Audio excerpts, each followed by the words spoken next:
он вспомнит девушку простую и услышит, как она поет. Пусть он землю бережет родную, а любовь Катюша сбережет. Пусть он землю бережет родную, а любовь Катюша сбережет. Расцветали яблони и груши, поплыли туманы над рекой. Выходила на берег Катюша, на высокий берег, на крутой. Выходила на берег Катюша, на высокий берег, на крутой.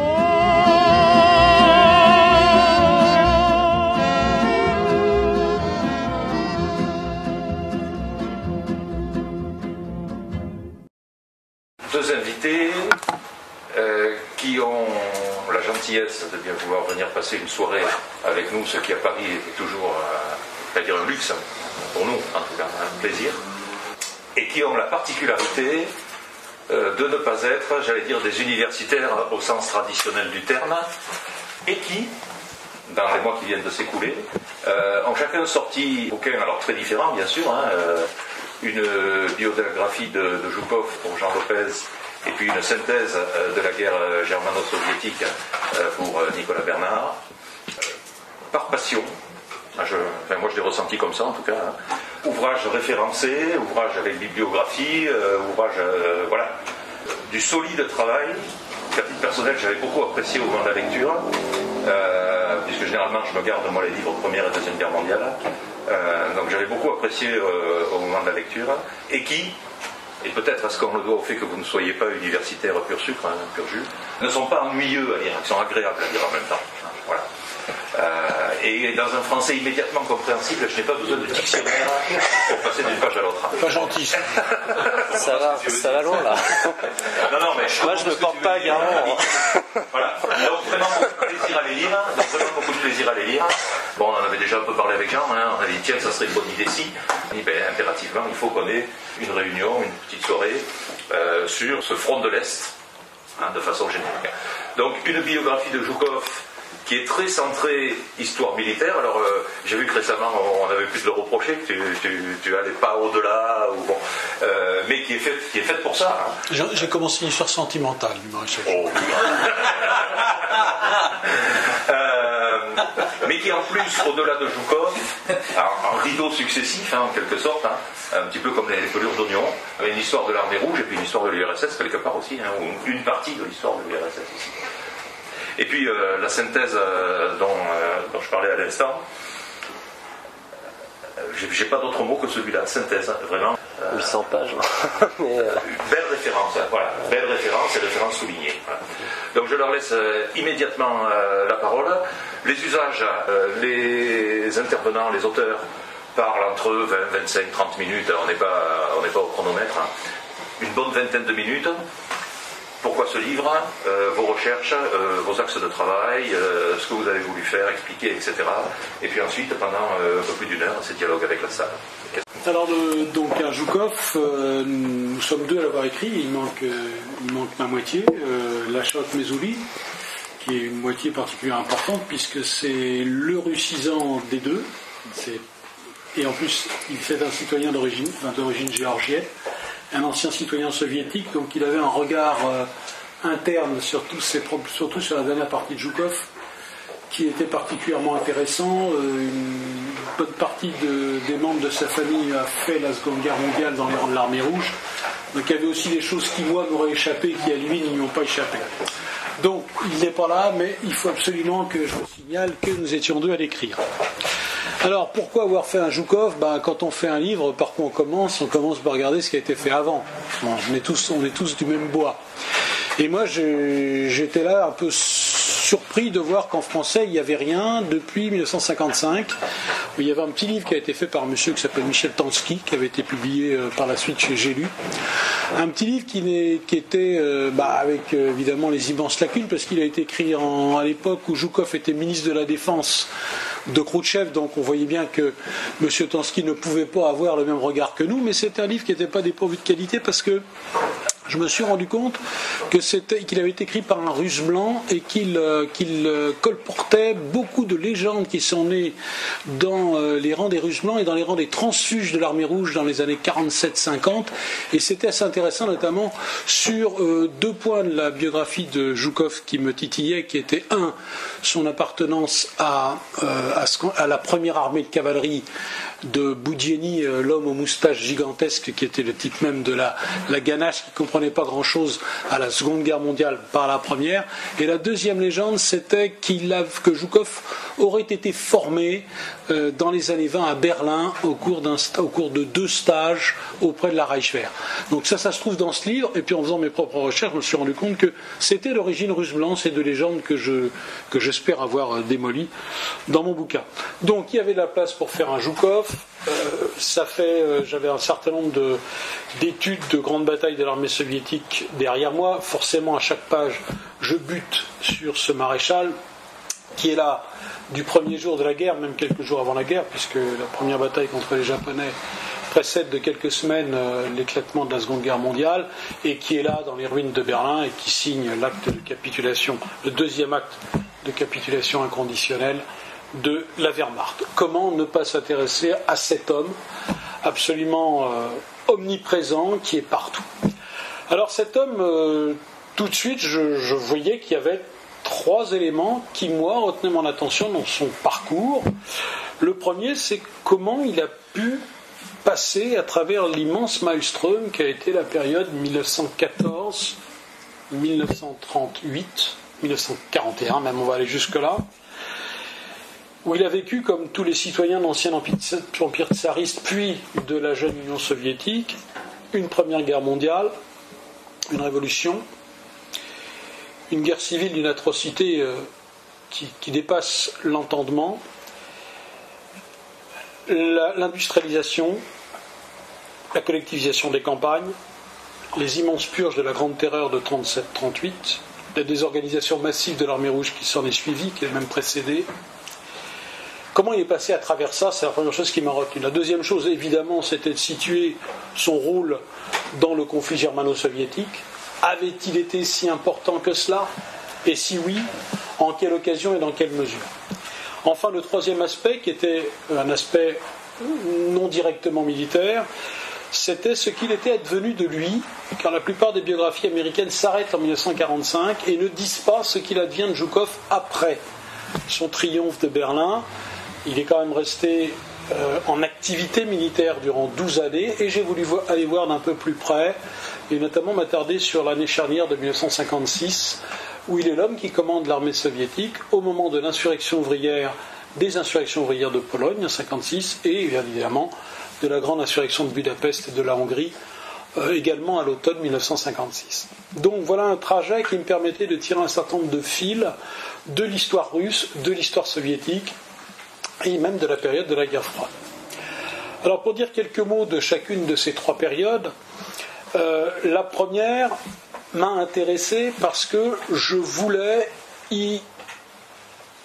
voir si je pouvais confirmer les travaux d'un monsieur pour lequel j'ai vraiment une admiration et un respect sans borne, qui est Roger Rees, qui est professeur à l'université du Texas et qui est un homme qui a écrit des choses extraordinairement importantes sur l'histoire sociale de l'armée rouge. Et je voulais voir si, à travers les documents qui étaient à ma disposition, les intuitions ou les démonstrations de Rees étaient vraies. Alors les documents qui étaient à ma disposition, aujourd'hui c'est un véritable déluge de documents qui arrivent de Russie, même si tout n'est pas ouvert, et curieusement, les Russes sont plus ouverts sur le militaire que sur le politique. Il est très difficile, quasiment impossible d'avoir accès aux synthèses sténographiées des réunions du bureau politique. Il est plus facile d'avoir accès aux dossiers de l'armée rouge, à quelques exceptions près, comme l'année 1940, à cause de Katyn, donc de l'assassinat des cadres de l'armée polonaise, et de l'été 1944, à cause encore une fois des Polonais, mais ce coup-ci de l'insurrection de Varsovie, où là, il est quasiment... de nombreuses discussions des historiens russes m'ont montré que là, c'est cadenassé. Sur Varsovie, 1944, il y a encore là un point dur. Donc on a une masse de documents absolument gigantesques. On a les mémoires de Zhukov tels que Zhukov avait tenté de les faire publier en 1965. La version que nous avons eue en France, publiée chez Fayard en 1970, était une version totalement expurgée, très loin du texte original. On a les notes préparatoires qu'il a laissées derrière lui, qui avaient été confisquées par le KGB à sa mort et qui sont déposées à la bibliothèque de Podolsk en Russie. Ça aussi, on les a aujourd'hui. On a aujourd'hui publié, donc accessible, soit en ligne, soit sous forme de volume, tous les ordres de la Stavka, ce qui est l'état-major personnel de Staline pendant la Seconde Guerre mondiale. On a tous les ordres de l'état-major général. On a déclassifié en 2002 et aujourd'hui également accessible sous forme de très gros volumes toutes les instructions et ordres donnés par le NKVD de Beria aux différentes directions militaires. Donc là, on a des choses absolument considérables. Ont également été relâchés des souvenirs de toutes les personnes qui ont approché le maréchal Zhukov pendant son existence, chauffeur, ses filles, différents aides de camp.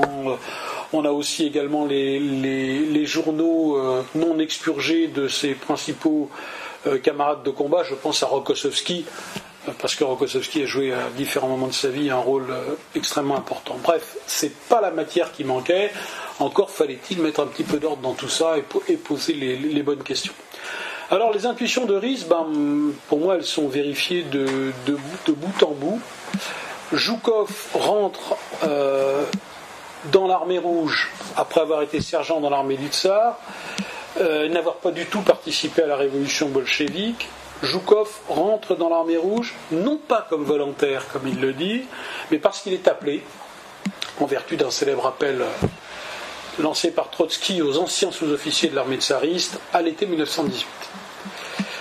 Il fait une guerre qui est une guerre qu'il ne décrit pas, il décrit une autre guerre qui n'est pas la vraie, de même qu'il a passé que 6 semaines sur le front germano-russe pendant le premier conflit mondial, il n'a passé que quelques mois à se battre contre les Blancs.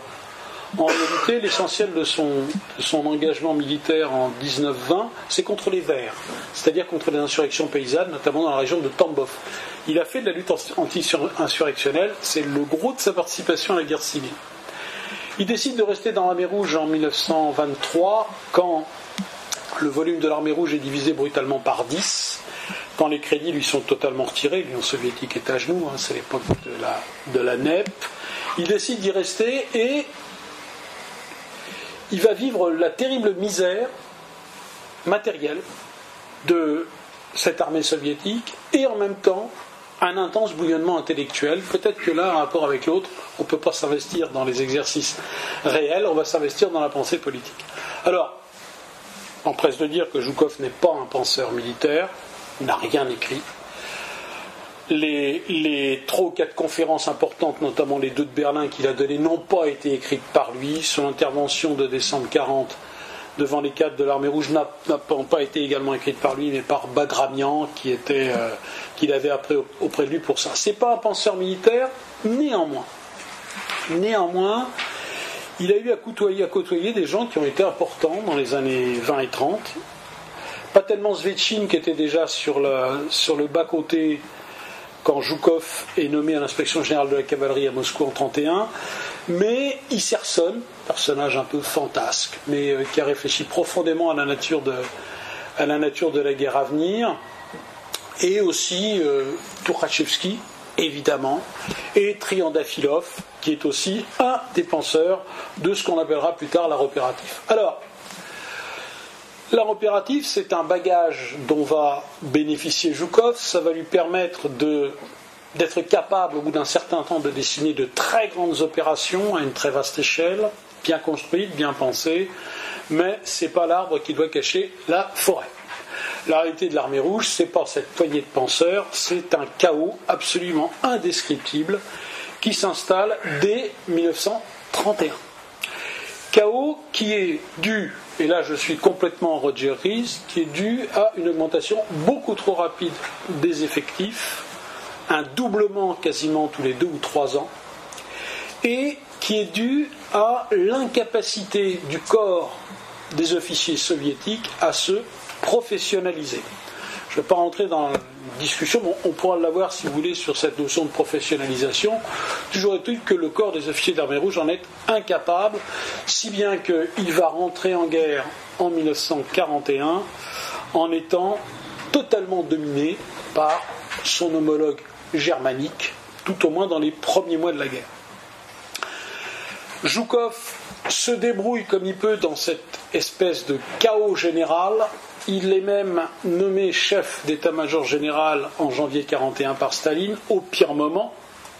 La guerre est là, 5 mois plus tard, et c'est donc lui qui va présider au désastre. On commence la biographie d'un grand chef de guerre par un désastre absolument, à ma connaissance, sans équivalent dans l'histoire militaire, si ce n'est l'effondrement du Reich 4 ans plus tard. Mais sans équivalent, puisque, vous le savez tous, l'armée rouge qui s'aligne aux frontières en juin 1941 n'existe plus en décembre 1941 devant Moscou. Alors j'ai voulu peser la part de responsabilité de Zhukov, elle est considérable, il n'a absolument rien fait de ce qui aurait pu être fait, il est totalement pris à contre-pied, manœuvré, ses idées ne sont jamais les bonnes, et finalement Staline décide de se débarrasser de lui. Néanmoins, il est l'auteur d'une lettre, d'un rapport considérable qu'il signe. Et là, j'ai eu des discussions avec des historiens russes qui m'ont dit oui, c'est vraiment son travail, puisque les autres ténors que sont Vatoutine, le jeune Vatoutine a été nommé dans la direction de Leningrad et n'est pas là pour appuyer Zhukov. C'est un rapport absolument important car c'est un rapport qui est la première prise de décision importante par rapport à cette armée allemande qui semble complètement invincible. Les Français en savent quelque chose. Et cette armée allemande, Zhukov dit une première façon de lui résister, c'est de réduire massivement le volume, l'agencement de nos forces. Il propose donc de détricoter complètement la structure de l'armée soviétique, d'en simplifier tous les rouages, de diminuer la taille de toutes les unités, d'abandonner les corps d'infanterie, d'abandonner les corps mécanisés, et de redescendre à un niveau de maniement des unités qui soit compatible avec l'immense faiblesse du corps des officiers. Et Zhukov, qui est fondamentalement, à mon avis, un type honnête, ne s'exonère pas de cette faiblesse générale du corps des officiers. Il reconnaît volontiers, et à plusieurs reprises, qu'il a été dépassé par l'ampleur de la tâche avant 1941, comme après 1941. Il le dit volontiers, et il n'est pas tendre avec ses collègues, il reconnaît qu'il n'y a pas grand monde qui a sauvé l'honneur. Il est donc viré par Staline à la fin du mois de juillet. Je le suis dans les différentes opérations qu'il va diriger par la suite, notamment devant Leningrad, où je me suis rendu compte que son poids dans le sauvetage de la ville n'avait pas été tellement un poids militaire qu'un poids politico-militaire. C'est ça qui m'a retenu, j'avais trouvé intéressant, parce que Zhukov a raconté dans ses mémoires qu'il était venu, Veni Vidi Vici, je suis arrivé, les Allemands se sont arrêtés, j'ai remis tout le monde au combat, j'ai un peu fusillé, l'armée a retrouvé du tonus, et c'est comme ça que les Allemands n'ont pas pris la ville. C'est pas aussi simple que ça. D'abord, si la ville n'a pas été prise, c'est parce qu'entre-temps, Hitler a renvoyé une partie de ses corps panzer dans l'axe de Moscou pour l'opération Typhon. Donc là, Zhukov a joué de chance, mais enfin, Napoléon nous a appris qu'il n'y a pas de grand chef militaire sans un peu de chance. Et la deuxième chose importante qu'a fait Zhukov, c'est qu'il est arrivé dans un système de commandement totalement anarchique, où différentes agences se faisaient concurrence pour savoir quelle organisait la défense. Il y avait le NKVD, l'armée rouge, l'industrie, la marine, le parti. Tout ce petit monde tire à U et à dia, prend des positions gauchistes, envoie des bataillons de volontaires se faire étriper littéralement en première ligne. Les décisions se contredisent les unes les autres. Ce que fait Zhukov finalement, c'est qu'il éprouve sa jeune autorité en mettant tout le monde au pas et en soumettant, y compris Jdanov, le patron du Parti communiste, qui est un personnage qui pèse très lourd dans la hiérarchie soviétique, en les soumettant à son commandement. Ça, c'est essentiellement ce qu'il a fait. Je crois que c'est ça qui va permettre à Leningrad de passer 18 mois terribles par la suite. Vient alors son heure de gloire. Son heure de gloire, Nicolas en parlera probablement plus en détail, c'est octobre, novembre et décembre 1941, c'est-à-dire la bataille de Moscou. Je crois que si Zhukov mérite de rester dans nos manuels, c'est déjà et avant tout pour Moscou, puisqu'il hérite une situation proprement catastrophique. Début octobre, les Allemands réussissent leur plus beau coup de la campagne, le double encerclement de Vazma-Briansk, 650 000 prisonniers, la route de Moscou ouverte. Un certain nombre de circonstances vont faire que les Allemands vont avoir beaucoup de mal à progresser sur cet axe, et je pense que Zhukov, là, y est pour quelque chose. Il y est pour quelque chose parce que il a compris que le problème numéro 1 de cette armée allemande, c'est la déconnexion entre ses objectifs militaro-politiques et ses capacités logistiques. C'est une des raisons, mais ça, il l'a bien compris. Et au début novembre 1941, il se fend d'un rapport qui va déboucher sur un ordre général de la Stavka diffusé à tous les niveaux de l'armée rouge, où on lit ceci: nous avons cru jusqu'à présent qu'on pouvait prendre l'armée allemande seulement en rase campagne. Il n'en est rien. Ce qu'il faut faire maintenant, c'est la freiner sur les axes et se battre dans les villes. Ça, c'est très important parce que c'est ce qui va le faire. Les maigres forces qu'il a en octobre-novembre, il va les mettre en bouchon partout sur les axes. Un peu de boue là-dessus, ça va très vite freiner les ardeurs germaniques qui vont être obligés de monter des opérations pour littéralement s'emparer de chaque village, chaque carrefour, chaque pont ferroviaire, parce qu'ils ont un besoin vital de faire avancer leurs lignes logistiques qui sont déjà fort loin en arrière. Donc ça, il l'a compris, ce qui, dans la panique générale, est quand même pas un mince exploit. Et il a aussi pour lui que, malgré sa prestation pas convaincante à la tête de l'état-major général, cet homme a la confiance de Staline. Bon, je crois qu'il n'y a pas de grand chef militaire qui n'ait accès direct aux politiques. Il a accès aux politiques, alors c'est une confiance très, très fragile. Qui a vraiment la confiance de Staline ? Un paranoïaque de cette dimension, c'était vraiment très difficile. Mais il garde sa confiance à Zhukov, tout simplement parce qu'il n'y a personne qui arrive à la cheville de Zhukov à ce moment-là.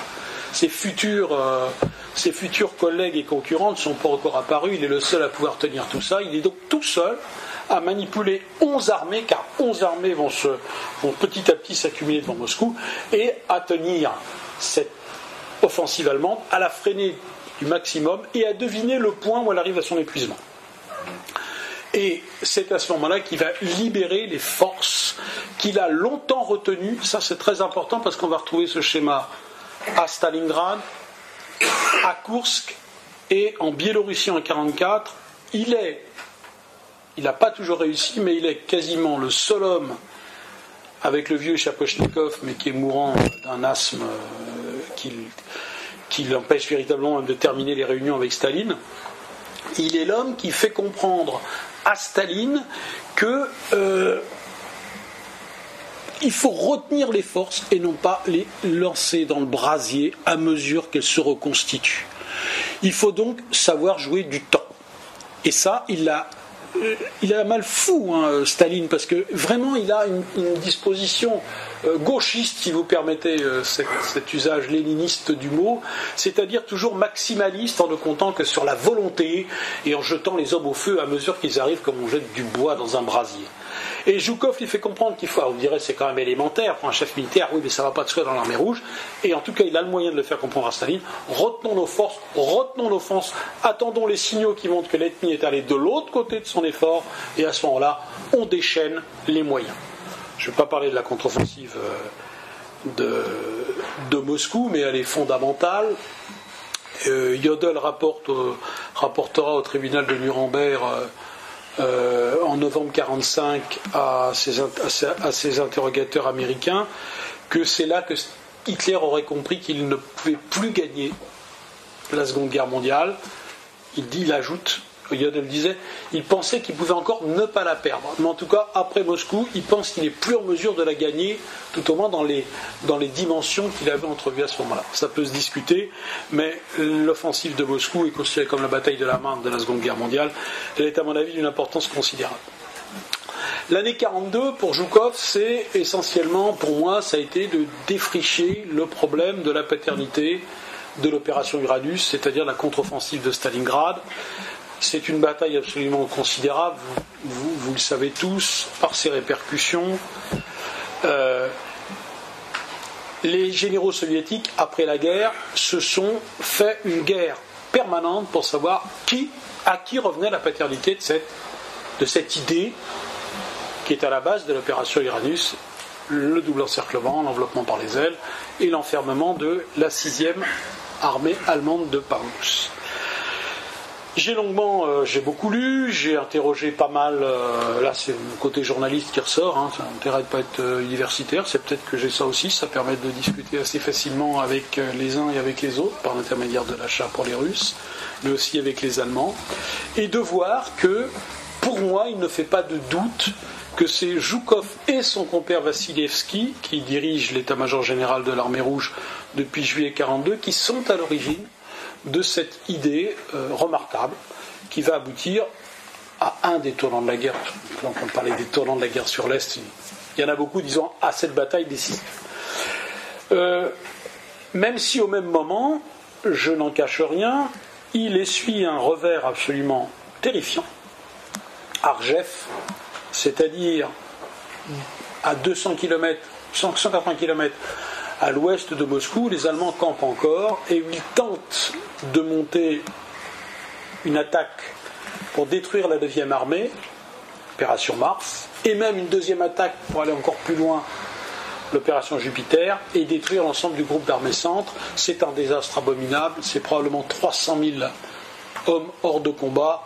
Il n'y a pas très longtemps que les Russes acceptent de parler de cette défaite majeure, et évidemment vous la trouverez également dans cet ouvrage. En 1943, je vais retrouver la même volonté de réflexion de Zhukov, qui, malgré un tempérament absolument bouillonnant, est un homme posé et capable de réfléchir. C'est pour la bataille de Koursk, qui est aussi quelque chose d'important, puisque c'est là que les Allemands vont perdre définitivement l'initiative stratégique.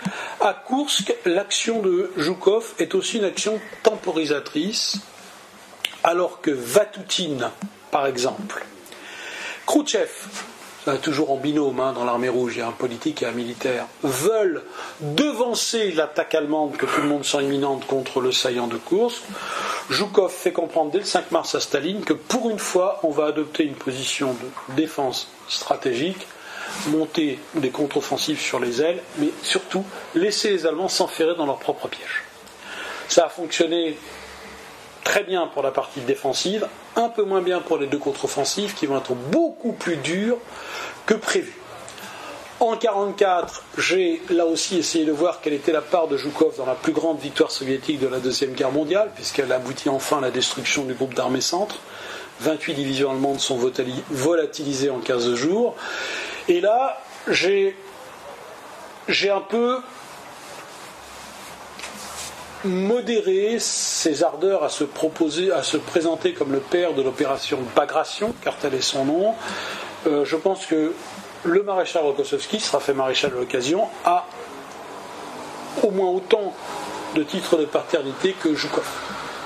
Je le suis comme ça jusqu'à la grande offensive Vistula-Oder et jusqu'à la prise de Berlin, où je rappelle qu'il s'est retrouvé dans une position extrêmement désagréable, mais typique de l'armée rouge, de faire la guerre en concurrence avec ses collègues généraux et maréchaux. En concurrence sanglante. Ce qui s'est joué dans Berlin est proprement hallucinant. Qu'il y ait des friendly fire dans toutes les guerres, on le sait. Sauf que là, malgré le friendly fire entre les troupes de Konev et les troupes de Zhukov, on continue plusieurs jours à se tirer dessus en faisant semblant de ne rien voir. Ça, c'est le petit jeu de Staline qui, depuis 1941, monte ses généraux les uns contre les autres, et ça a trouvé son son expression ubuesque dans les ruines de Berlin. Toujours est-il que Zhukov remporte cette bataille et immortalise le moment en faisant signer à Karlshorst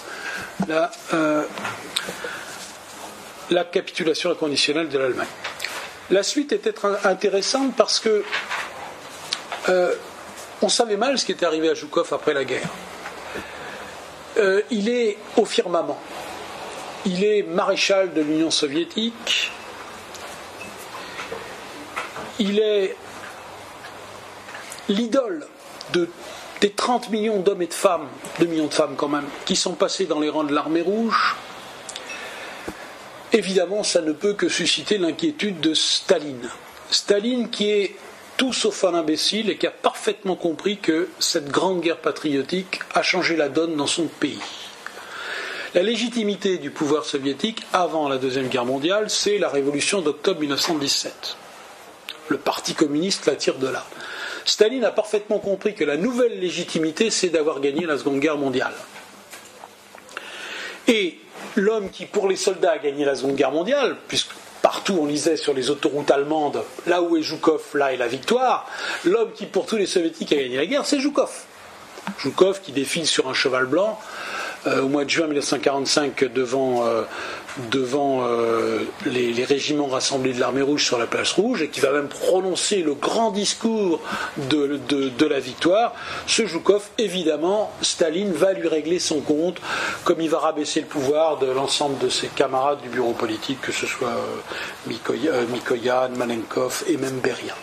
Donc ce Zhukov, il va passer dans une sorte de tourniquet devant ses pairs, devant ses camarades maréchaux, Konev, Tolbukhin, Malinovski, Rokossovski, qui vont tous lui tomber dessus, l'accuser des pires vilainies. Il va être disgracié par Staline, il n'est pas fusillé, il n'est pas molesté, on n'est plus en 37-38, il est envoyé en province dans un poste de 3e ordre, et le KGB va s'acharner sur lui pendant 5 ans, 6 ans, en sortant tout un certain nombre d'affaires, notamment le fait que le maréchal Zhukov, comme tous les soldats soviétiques, a largement pillé en Allemagne. Il s'est servi, il a rempli des convois ferroviaires entiers, et ça va se retourner contre lui, et ça va permettre d'instruire un certain nombre d'affaires. Il va rétrograder comme ça du commandant du district militaire de Odessa à celui du district militaire de l'Oural, et puis surveillé en permanence, il fait le dos rond, il envoie des lettres où il se met à genoux devant Staline en demandant pardon, en demandant de reprendre ses activités, mais en restant fidèle à l'idée que jamais il n'a aspiré au pouvoir. Je ne suis pas un bonapartiste. Je ne suis pas un bonapartiste, je suis sans doute un fanfaron, sans doute exagéré ma participation à la guerre, mais je ne suis pas un homme qui a aspiré d'une façon ou d'une autre au pouvoir. Et puis Staline meurt, ceux qui vont se partager, ceux qui vont se disputer le pouvoir à la mort de Staline vont se souvenir du maréchal le plus célèbre, et comme dans les luttes qui s'annoncent, l'armée soviétique est un atout de poids, on va tenter, évidemment, on va aller chercher Zhukov en Oural, et on va le ramener à Moscou pour essayer de se servir de lui dans la lutte à la succession du dictateur défunt. Il va être instrumentalisé dans la chute et l'exécution de Beria. Il va y participer physiquement en personne. Et puis il va se retrouver devant un dilemme. Qu'est-ce qu'il faut appuyer ? Est-ce qu'il faut appuyer Khrouchtchev ? Est-ce qu'il faut appuyer la vieille garde stalinienne et les Molotov, Mikoyan et autres Kaganovich et Malenkov ? Et puis il opte pour Khrouchtchev. Il opte pour Khrouchtchev, et notamment pour le processus de déstalinisation qui va complètement accompagner au moment du 20e congrès. Et il y a un élément très important, un élément moral et personnel très important qui va l'amener du côté de Khrouchtchev, c'est que, à la différence de Molotov, Khrouchtchev a une conversation qui s'avère positive et déterminante pour Zhukov, c'est le problème des anciens prisonniers de guerre de l'armée rouge, libérés en 1945. Molotov n'a rien voulu savoir sur la réhabilitation de ces hommes qui ont été traités comme des parias, beaucoup après avoir vécu et souffert des années dans les stalags allemands, dans des conditions abominables, beaucoup se sont retrouvés dans des camps de triage qui pouvaient les emmener en Sibérie, au Goulag, ou qui en faisaient des citoyens de deuxième zone. C'était marqué sur leur passeport intérieur, ils avaient un mal fou à trouver du travail, ils n'avaient pas le droit aux allocations d'État. C'était des cadavres sociaux dans cette Union soviétique stalinienne. Et Zhukov finalement penche vers Khrouchtchev en partie parce que Khrouchtchev lui dit vas-y réhabilite ces gens-là. Khrouchtchev ira très loin puisqu'il va même introduire dans le code de discipline de l'armée soviétique la possibilité honorable de tomber en captivité. Ce qui est une grande première car ça n'existait pas non plus dans l'armée du tsar. Un officier russe se suicide. Un soldat aussi doit se suicider ou mourir les armes à la main, mais on ne peut pas être capturé. Donc c'est l'élément qui va amener, il y en a d'autres, mais celui-là il est important, qui vont amener Zhukov à appuyer Khrouchtchev. Il va sauver la mise et même la peau probablement de Khrouchtchev dans une tentative de coup d'État dans cette petite cour byzantine qu'est le bureau politique, le coup d'État mené par la vieille garde stalinienne. Il va amener l'appui décisif de l'armée. C'est un des rares cas d'ailleurs où l'armée rouge a un rôle directement politique. Il va sauver Khrouchtchev, qui va le remercier en l'éliminant quelques mois plus tard, à l'occasion d'une tournée en Yougoslavie. Les mœurs communistes ne sont pas marquées par une gratitude particulière. Le camarade Zhukov perd toutes ses fonctions. Il est mis à la retraite en 1957. Il devient persona non grata. La destitution de Khrouchtchev en 1964, son remplacement par Brejnev, ne changera pas fondamentalement les choses. Zhukov inquiète, on préfère le savoir en retraite et il ne reviendra jamais sur le devant de la scène. Jamais. Il va en profiter pour écrire ses mémoires, le plus gros succès de librairie de l'histoire de l'Union soviétique. Il y a eu un nombre d'éditions phénoménal, c'est des millions d'exemplaires, ça sera complètement caviardé, mais enfin, il va y consacrer le reste de sa vie et ça reste un document fondamentalement à lire. On peut espérer un jour qu'un éditeur français se décide à rééditer ses mémoires, non pas dans la version caviardée éditée par Fayard en 1970, mais dans la 11e édition, parue il y a quelques années à Moscou, et qui réintègre l'intégralité du texte original. Je termine cet ouvrage en faisant un peu de comparaison sur la dimension du soldat Zhukov et de son importance dans la Seconde Guerre mondiale. Je le compare à ses collègues soviétiques. Là, la comparaison est vite faite. Je le compare aux Allemands, où il y a deux cadors. Il y a Manstein sur le versant offensif et il y a Walter Model sur le versant défensif. Là, je suis plus mesuré. Et je le compare également aux Américains et aux Britanniques. Et globalement, je conclus en disant que, pour moi, il est le seul militaire qui joue un rôle clé du premier jour de la guerre jusqu'à son dernier jour. Il est le seul qui n'a pas de trou de ce point de vue dans sa carrière guerrière. Il est présent à tous les moments d'inflexion majeure sur le front de l'Est, et donc je n'hésite pas à titrer, avec peut-être une emphase journalistique, vous m'excuserez de cela, l'homme qui a battu Hitler, juste pour enfoncer le clou et montrer à quel point je pense que dans ce pays, les biographies de militaires ne sont pas prises au sérieux, d'une façon générale, parce qu'on a toujours tendance à dire que bon, finalement le militaire c'est pas si grave, c'est des boulons, c'est pas si important que ça, ce qui compte c'est le politique, et j'ai voulu avec cette biographie montrer que non, l'homme, le maréchal, l'homme qui se cache derrière Zhukov, a joué un rôle personnel décisif à plusieurs moments. Alors évidemment, il y a toujours le travers de la biographie qui consiste à personnaliser l'histoire. Quand on est emporté par son sujet, c'est vrai qu'on oublie parfois les grandes structures.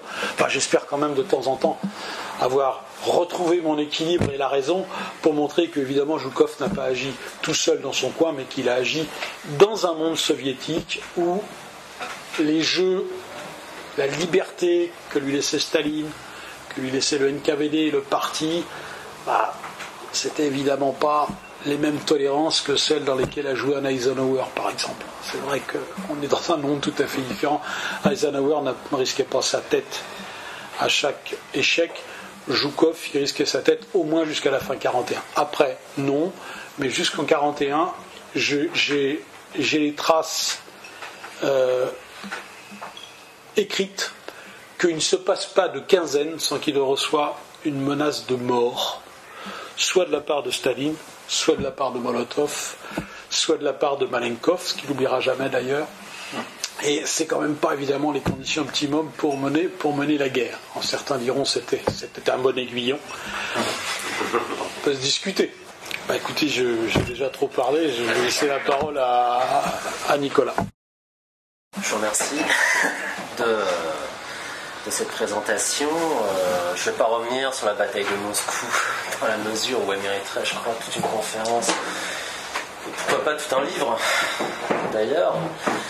Je tenais aussi à vous remercier tous de vous être déplacés. Merci à Rémi Porte d'avoir organisé cette rencontre et de me laisser présenter cet ouvrage qui effectivement se veut une synthèse globale de cette guerre germano-soviétique,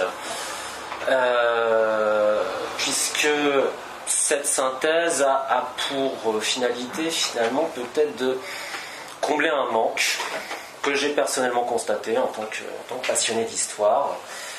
C'est qu'il y a énormément d'études, toutes langues, sur la guerre germano-soviétique, des études spécialisées, même de la part d'universitaires français qui sont préoccupés peut-être pas forcément de questions militaires. Je pense notamment à Christian Ingrao qui a développé toute une analyse sur la violence déployée par les nazis, par les Allemands à l'Est.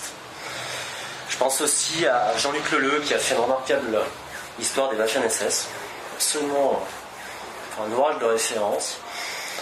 Et après cette réhabilitation peut-être des universitaires, je voulais quand même insister sur le fait que finalement, paradoxalement, en dépit de cette masse d'études, il y a peu de synthèse du conflit, et en tous les cas, j'ai le sentiment que ma démarche, en l'occurrence, est la première du genre en la matière. C'est-à-dire que je ne fais pas l'histoire des batailles, mais je fais l'histoire de la guerre germano-soviétique. Je l'inscris dans le tournant de l'histoire du XXe siècle, le sombre XXe siècle, en débutant des causes, en passant par des développements sur le rôle décisif joué par Hitler, puisque cette guerre, finalement, a été pensée par Adolf Hitler, en revenant également sur les circonstances rocambolesques du pacte germano-soviétique. Peut-être qu'on pourra y revenir, ça c'est un autre sujet comme la bataille de Moscou qui mériterait sa conférence, et également sur l'attitude pour le moins jugée consternante mais qui a sa rationalité de Staline de 1939 à 1941. Des causes, je viens au développement eux-mêmes de la guerre germano-soviétique.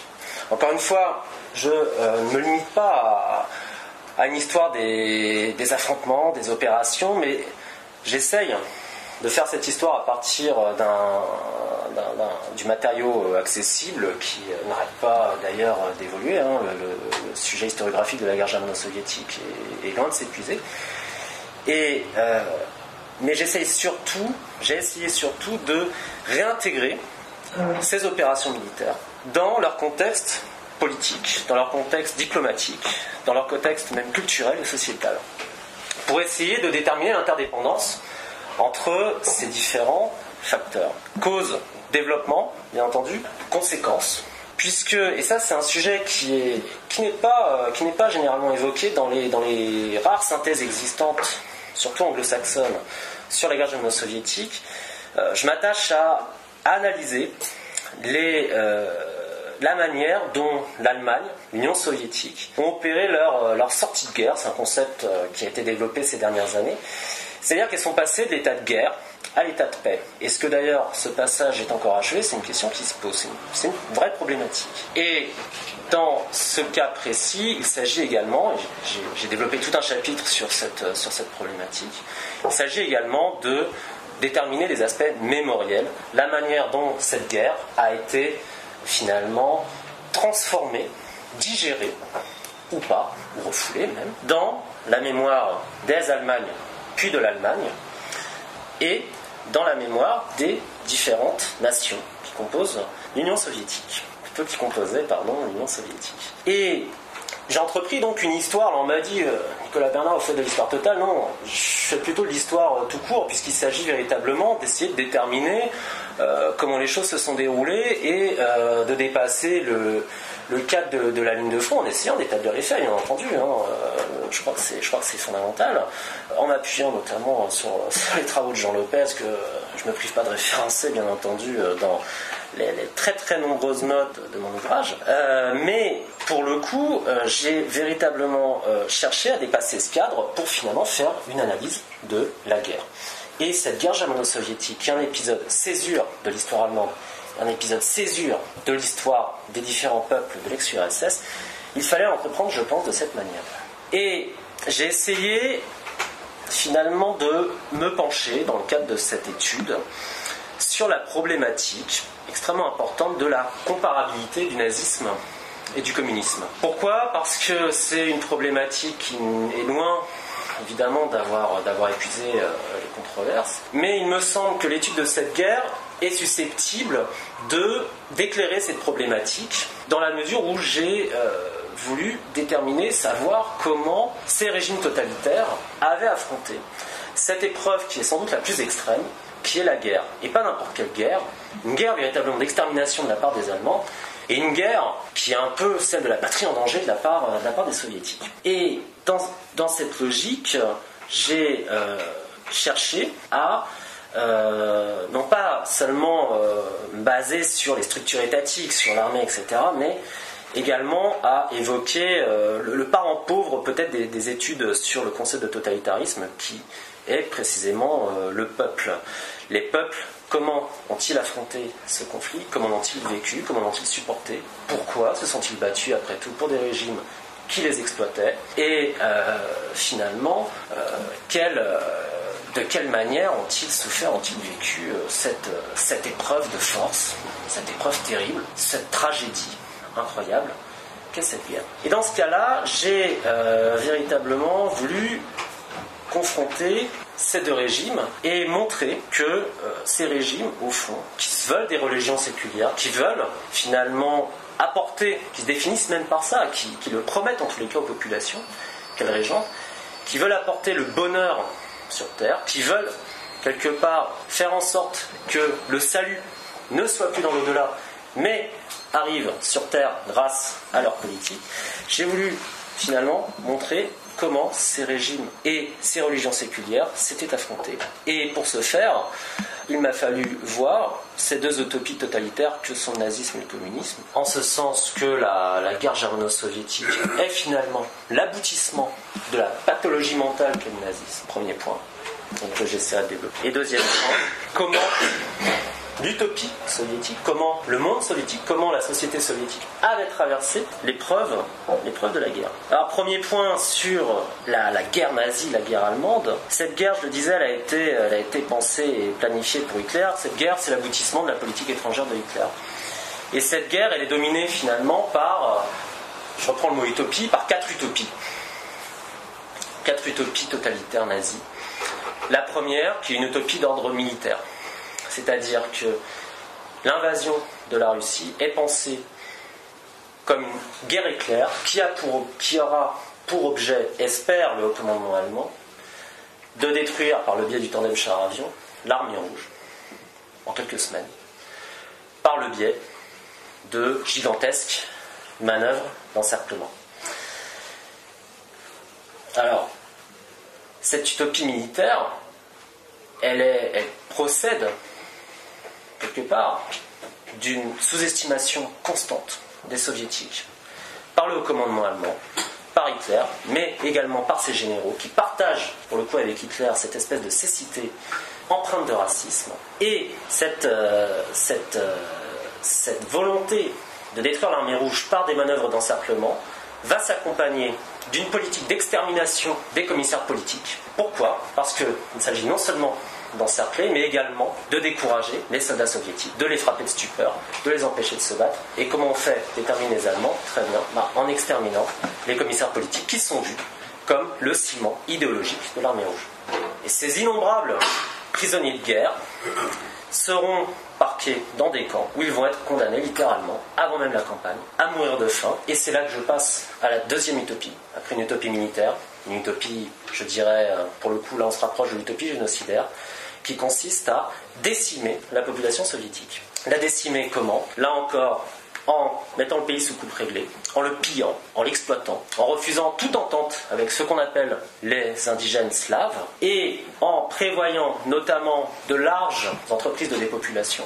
Par exemple, la famine, une famine qui découlera du fait que l'armée allemande devra vivre sur l'habitant, les nazis devront piller le territoire pour nourrir le peuple allemand, et cette famine, c'est prévu dès avant la campagne également, cette famine, elle est prévue pour causer la mort de millions de gens.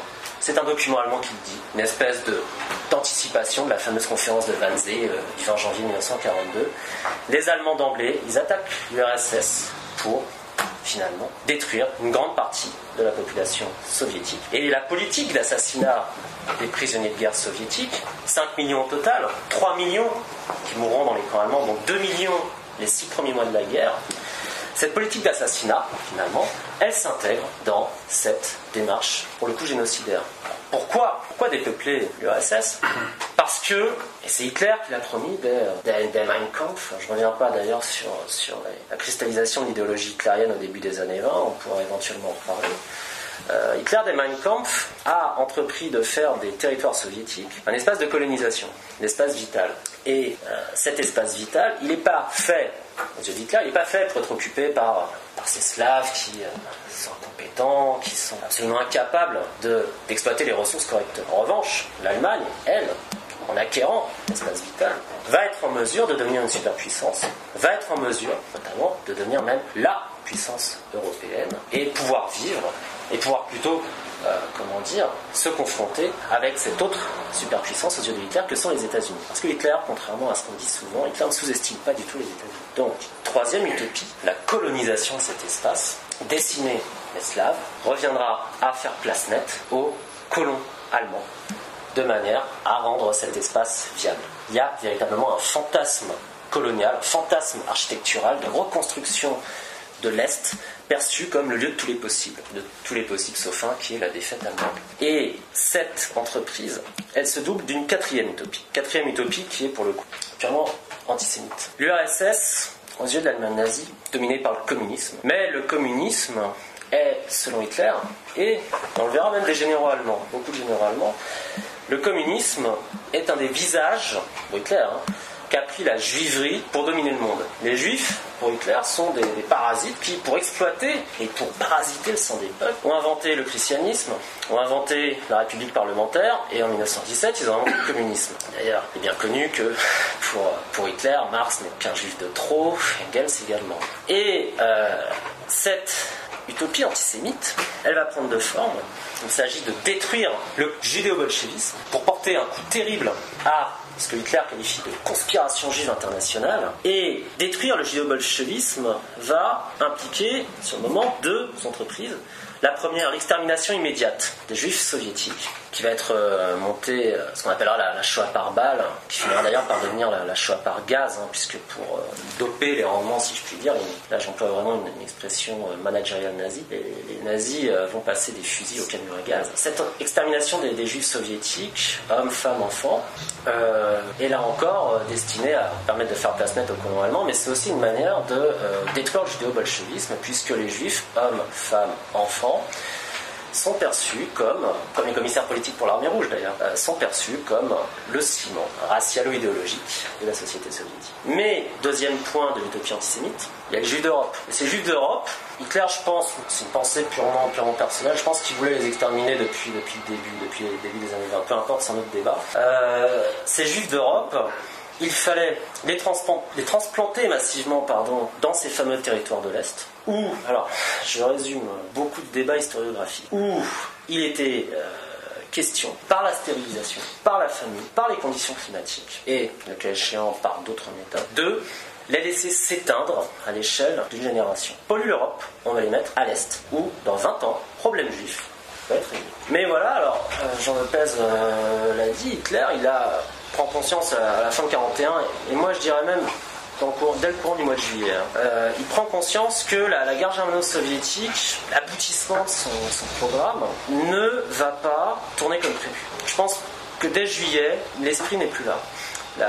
L'enthousiasme initial qu'il avait pu avoir est en train de s'effriter devant la résistance acharnée des forces soviétiques, notamment au cours de la bataille de Smolensk. Mais il y a d'autres éléments qui incitent Hitler à peut-être perdre cette constance qui caractérise. Et lors de la bataille de Moscou, Hitler, je pense, devient convaincu qu'il ne peut plus gagner la guerre dans ces conditions. Par ailleurs, les États-Unis entrent en guerre. Alors c'est vrai, Hitler leur déclare la guerre, mais pour autant, s'il leur déclare la guerre, c'est en regard d'un certain contexte qui fait que finalement cette déclaration de guerre était inévitable. Je regrette encore de pouvoir développer, mais finalement cette guerre avec les États-Unis, Hitler considérait comme inévitable. Et quelque part, dans la mesure où Hitler parvient à soutirer l'alliance japonaise, quelque part au moins Hitler parvient à limiter les dégâts et les États-Unis vont se retrouver en guerre sur deux fronts. Fin de la parenthèse. En tous les cas, la guerre germano-soviétique peut être amenée à être perdue et en plus, cauchemar terrible, l'Allemagne se retrouve définitivement sur une guerre sur deux. Et on va assister à 3 revirements, si on peut les appeler comme ça, de la politique nazie. Premier revirement qui va viser les Juifs, puisqu'on va passer d'un génocide à long terme à un génocide à court terme. Les Juifs ne doivent pas survivre à la guerre pour Hitler, donc on ne va pas les laisser s'éteindre à l'échelle d'une génération. On va expédier les Juifs d'Europe dans des camps de la mort qu'on va installer en Pologne. On va les exterminer par gazage. Et alors qu'à la base, d'ailleurs, ces camps de la mort, j'ouvre une petite parenthèse, ils auraient dû se situer dans les territoires soviétiques occupés. Pas Auschwitz, Treblinka ou Sobibor, mais Minsk, Mogilev, Riga. Mais l'évolution de la situation militaire, on décidera autrement. Génocide court terme pour les Juifs. Ça, c'est le deuxième revirement, les Slaves. On va mettre un bémol à la mise à mort par famine, mais en revanche, on va continuer de les traiter pour ce qu'ils doivent être, à savoir des esclaves. Donc on va les astreindre au travail forcé. Et dès 1942, les nazis vont appliquer le service du travail obligatoire dans les territoires soviétiques occupés. Ils vont recruter 2,3 millions de recrutés. 90% de force. 2,3 millions de soviétiques qui vont expédier en Allemagne, où ils vont être extrêmement maltraités, en but notamment à l'hostilité des salariés, de certains salariés allemands, ceux qui ne sont pas partis au combat. Pourquoi ? Parce que les patrons allemands sont vus comme ayant tendance à vouloir recruter un ouvrier soviétique très mal payé, de préférence un Allemand qui sera toujours mieux payé que lui. C'est un autre problème. Et les soviétiques donc passent du statut de mort en sursis pratiquement à celui d'esclave. Et ça, c'est le deuxième point. Troisième revirement, d'ordre plutôt pour le coup stratégico-diplomatique. Hitler sait qu'il ne peut plus véritablement gagner la guerre germano-soviétique à lui seul, et il va jouer à fond une partition anticommuniste. Il va essayer de disloquer l'alliance des contraires, l'alliance hérétique entre les capitalistes de l'Ouest à Londres et à Washington et les communistes de Moscou terre. Et en ce sens, il va se lancer dans les entreprises diplomatiques secrètes, pas forcément extrêmement crédibles, mais en tous les cas, d'ailleurs, qui ne vont pas aboutir. Et au-delà de ces entreprises diplomatiques, il va y ajouter une propagande extrêmement appuyée sur la nécessité de faire front commun contre le communisme. Propagande d'ailleurs qui va en France être portée par Laval, qui je crois que c'est le 22 juin 1942, va proclamer « Je souhaite la victoire de l'Allemagne parce que sans elle, le bolchevisme se répandrait partout ». Laval, pour le coup, fait tout à fait le jeu de la propagande allemande. Par bonheur, il va échouer, l'alliance va se maintenir, et en tous les cas, cette stratégie, a-t-elle pu réussir ou pas, c'est un autre débat, finira dans les ruines de Berlin. Ce qui pose, dans ce cas-là, une autre question. On extermine les Juifs, on fait mourir de faim les Slaves, on les embrigade dans des bataillons de travail. Est-ce qu'il valait pas mieux, dans ce cas-là, se servir des Slaves contre les communistes eux-mêmes ? C'est-à-dire, est-ce que cette politique diplomatique qui consiste à mettre l'accent sur l'anticommunisme, ne devait-on pas, selon les nazis, essayer de la mettre en valeur auprès des Slaves ? Finalement, est-ce que les nazis n'auraient pas pu jouer les libérateurs ? Et cette question, en fait, je pense qu'elle n'a même pas à se poser. C'est-à-dire que les nazis, s'ils n'avaient pas été nazis, c'est ce que je dis en conclusion, ils n'auraient jamais envahi l'Union soviétique. C'est-à-dire qu'en fait, le mauvais traitement des Slaves, il est partie intégrante de la mentalité nazie. Donc cette question de savoir si les Allemands auraient dû s'appuyer sur les Slaves contre Staline, en fait, elle ne se pose pas sérieusement. Il était impossible pour un nazi de faire en sorte de s'appuyer sur un sous-homme pour affronter d'autres sous-hommes. En revanche, et d'ailleurs, cette problématique, elle parle surtout des nazis, mais elle fait bon marché finalement du comportement des Allemands eux-mêmes, puisque l'armée allemande et la population allemande, elles aussi, elles étaient gonflées de préjugés à l'encontre des Slaves. Je parlais au début de cette armée allemande qui estime qu'elle peut vaincre l'Union soviétique en quelques semaines. Les généraux allemands vont, jusqu'à la fin, vont considérer que ces Slaves, on peut les battre sur le Dniepr, on peut les battre sur le Prout, on peut les battre sur la Vistule, on peut les battre sur l'Oder. Après, ça deviendra, on aurait pu les battre sur le Dniepr, on aurait pu les battre sur le Prout, on aurait pu les battre sur la Vistule et sur l'Oder, si les Alliés avaient compris. Pas de chance. Et les soldats allemands également, autre lourde problématique, désolé de revenir à cette expression qui mériterait toute une conférence, les soldats allemands aussi à l'Est vont affronter l'armée rouge. Je ne vais pas résumer l'ensemble des facteurs, il serait vraiment trop long à détailler, mais notamment en raison de ce corpus idéologique du nazisme qui fournit un état d'esprit, qui fournit un vocabulaire et qui fournit un cadre de pensée qui va imprégner, quoi qu'il arrive, ces soldats allemands, y compris même ces fameux groupes primaires, cette bande micro-unitaire qui aurait constitué l'ossature de la troupe allemande. Bon, il faut savoir que les groupes primaires, ils sont quand même très fortement marqués par le nazi, ne serait-ce que parce que dans les groupes primaires, il n'y a pas de juifs, il n'y a pas de tziganes, il n'y a pas de sous-hommes slaves, sauf peut-être le volontaire soviétique qu'on va exploiter pour les menus travaux. Et ces soldats allemands vont se battre notamment contre l'URSS parce qu'ils assimilent ce monde à une espèce de tiers-monde maléfique, un empire du mal, pardon de reprendre l'expression, mais tout à fait assumé dans ce que... Et ils vont craindre qu'au regard des crimes commis par les nazis et par l'armée allemande, ils vont craindre que l'armée rouge ne se venge, et ils vont craindre la submersion judéo-bolchevique de l'Allemagne nazie. Donc ce facteur fait partie, je pense, des facteurs les plus représentatifs de la combativité allemande à l'Est. Quant à la population allemande, elle va être confrontée aux sous-hommes slaves de manière, par le biais des travailleurs forcés. Alors, il y a une attitude hétérogène à ce sujet. Il y a du mépris, il y a de la compassion. Et on est encore une fois aussi dans un environnement où les Allemands ne sont pas libres d'exprimer leur opinion. Et deuxième confrontation, 1944-1945, l'armée rouge débarque. Et à ce moment-là, cette population allemande va craindre véritablement à vivre, va développer une espèce d'angoisse profonde, l'angoisse de l'extermination, l'angoisse du viol, notamment pour les femmes allemandes. Et elle va faire comme la population de l'Ouest en mai-juin 1940, elle va s'enfuir sur les routes, soit dit en passant, sans que les cadres du parti nazi n'organisent véritablement quoi que ce soit à ce sujet, puisque pour les cadres du parti nazi, la population devait tenir sur place ou mourir. Donc voilà pour la guerre menée par les Allemands. L'utopie nazie donc s'est totalement abîmée en Russie, elle a totalement échoué, les sous-hommes slaves ont vaincu, c'est peut-être la meilleure preuve du discrédit du nazisme en 1945, avec, bien entendu, la prise de conscience de l'horreur concentrationnaire, de l'horreur du génocide. Il y a là une dimension humiliante pour la part de ces Allemands, d'avoir été vaincus par les sous-hommes. Donc l'utopie nazie a échoué. Passons à l'utopie soviétique. Je vais essayer de faire vite.